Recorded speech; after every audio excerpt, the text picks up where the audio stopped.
نجاة الصغيرة في حفل جوي أوورد. يا مساء الورد عليكم أو يا صباح الفل حسب ما بتتفرجوا على الفيديو ده دلوقتي. نجاة الصغيرة كانت مفاجأة الحفل.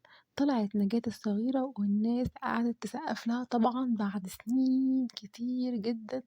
ناس كتير طبعا كانوا يعني خلاص، يعني طبعا نجاة الصغيرة من الزمن الجميل، فناس كتير اتفاجئت بوجودها وحضورها الأنيق الجميل في حفل جوي أورد. فطبعا الناس فرحت بيها جدا وغنت أغنية عيون القلب. بصوا بقى، يعني طبعا بقول لكم من زمان، طبعا اللي ما يعرفش طبعا دي نجاة الصغيرة، طبعا أخت سعاد حسني.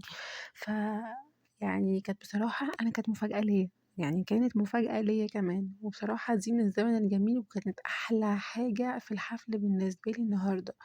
وطبعا كله طبعا كرمها، وكان في حفل جوي أورد فنانين كتير جدا. تابعوني في القناة وهتلاقوا فيديوهات كتير جدا للحفل.